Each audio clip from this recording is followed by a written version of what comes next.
Geçir. Ya.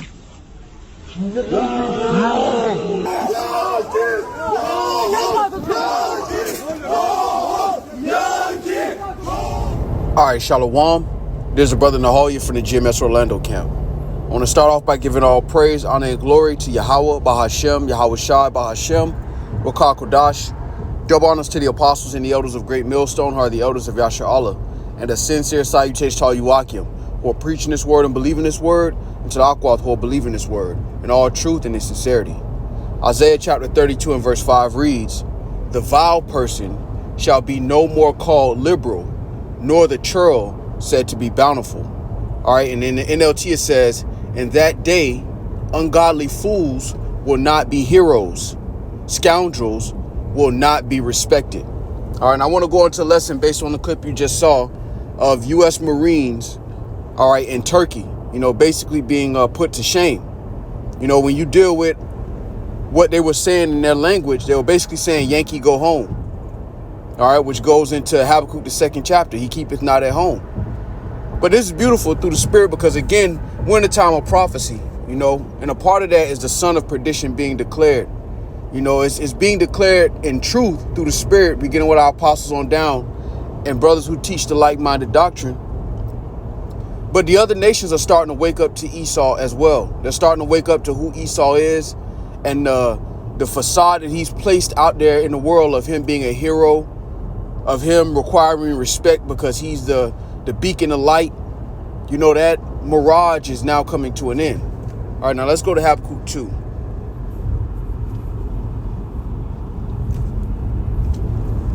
And I'll start at verse 4.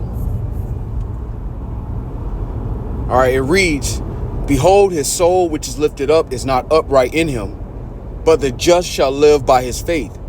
Yea, also, because he transgresseth by wine, he is a proud man, neither keepeth at home." All right, because when you go into the backstory of this clip, those soldiers were getting off a ship that's docked, I guess, somewhere near Turkey. So, they took offense to that. And again, when you deal with the leader of Turkey, Erdogan, or Erdogan, however you pronounce it, he has one foot in NATO. He also has a foot in the BRICS. So he's basically playing both sides. But this is the sentiment of the people on the ground. See, the leaders of the nations have to play nice, but the world is starting to wake up to who Esau is, man. Especially these foreign nations like Elam, Ishmael, all the hell that they've been catching for these decades. Now they're starting to wake up to who this man is, man. All right, this Habakkuk 2 and 5 reads again, "Yea, also because he transgresseth by wine, he is a proud man, neither keepeth at home." Right? "Who enlargeth his desire as hell, and is as death, and cannot be satisfied, but gathereth unto him all nations, and heapeth unto him all people." And that's exactly what Esau's done. That's why he has a base all across, over 700 bases, at least, all over the planet. Keepeth not at home, man. Gathering all the people unto himself, enforcing his rule. And that shows you who has dominion on the earth. Because you can't put any foreign bases on U.S. soil. Which shows you Esau Edom has the world in his hands. And it was given to him by Yahweh Shemau Shai. As the scriptures say in Job 9:24, the earth was given into the hands of the wicked. Now the nations are starting to wake up and see Esau for who he is, man. All right. Verse 6 reads, "Shall not all these take up a parable against him, and a taunting proverb against him, and say, Woe unto him that increaseth that which is not his, how long, and to him that ladeth himself with thick clay." And this is a form of that. These are average Marines, being heckled and shamed. They put a bag over their head and basically said in their own language, "Yankee, go home." Like, this ain't your home. Why are you over here? And you're starting to see those type of uproars all across the planet through the spirit and power of Yahweh Shemau Shah, man. And again, it's because the Lord is moving in the earth. In Isaiah 25 and 7, when the Lord said he will remove the covering cast, that's spiritual. No rulership can stay appointed any second longer than the Lord has deemed it. And you can see the signs of the Lord transitioning kingdoms by things like this. 60 years ago, 50 years ago, they wouldn't think to say something like this. They wouldn't think to do something like this out of fear of what Esau's done in the earth. Now the world is beginning to wake up to who Esau is, man. And the Lord is really taking that fear away from these nations. Because now all of them have the bomb. It's beautiful, man. All right, let's continue. Habakkuk 2:7 reads, shall they not rise up suddenly that shall bite thee? Right? And awake that shall vex thee. And thou shalt be for booties unto them. All right, and this is a form of that. Being called out in the streets for what your nation has done. And this shows you that the judgment is national. All right, the judgment is going to fall under Esau as a nation. Because again, these were average Marines, but they were being treated based on the reputation of Babylon the Great, which is America. And it's all spiritual when you really look at it. The Lord said he would make Esau bare, man. All right, he would expose his secret places. Let's go to that. This is Jeremiah 49. I'm going to jump down to verse 13. It says, for I have sworn by myself, saith the Lord, that Bozrah shall become a desolation, a reproach, a waste, and a curse. This is reproach. All right. This is reproach. This is being mocked and ridiculed. Saying, Yankee, go home. And why is that? Because the reputation of Babylon the Great, which is America, is tarnished now. They've lost the information war. At a certain point, America used to be able to put all over the world for billions of people to see that these people were terrorists and we're the good guys. That thing, it don't work no more. That enchantment don't work like it used to.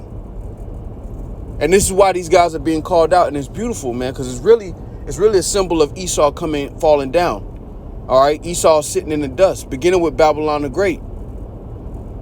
As it says in Isaiah the 47th chapter, sit in the dust.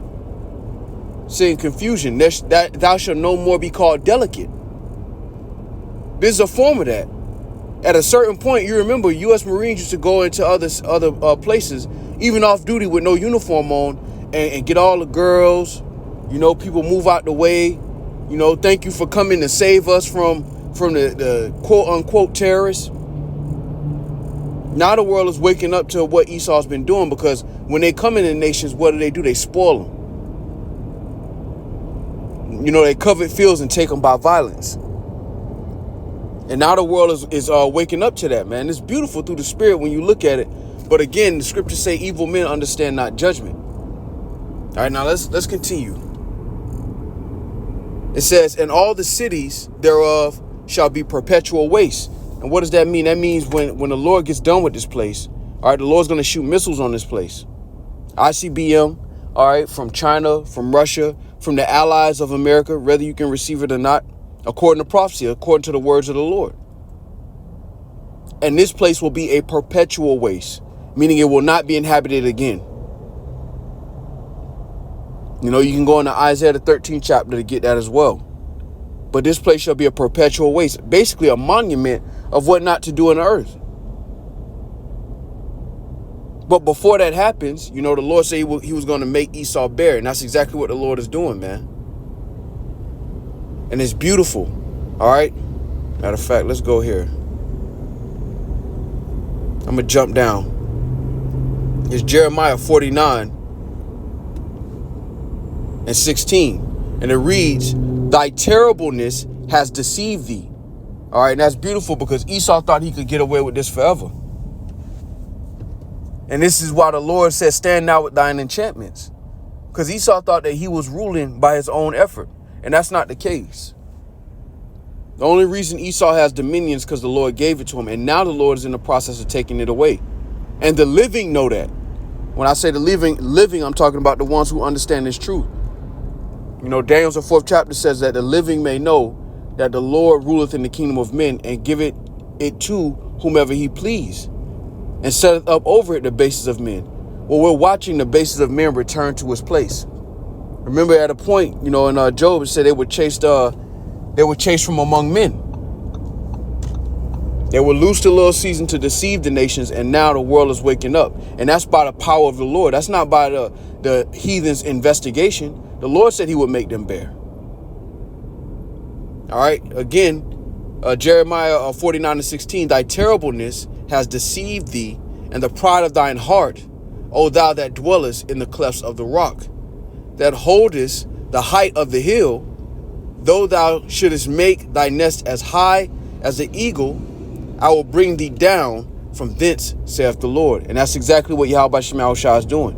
And putting Esau to an open shame in foreign countries is a small example of that, man. All right, so Lord willing, this was edifying. I saw that clip through the spirit on the way to work, and I was like, yeah, call Allah Yahweh Shema Shah. A little sunshine to my day through the spirit. And so with that, I'm going to give all praise, honor, and glory to Yahweh, Bahashem, Yahweh Shai, Bahashem, Rakakodash. Double honors to the apostles and the elders of Great Millstone, who are the elders of Yashar Allah, and a sincere salutation to all Yuakim, who are preaching this word and believing this word, and to the Akwath, who are believing this word in all truth and in sincerity. Shalom.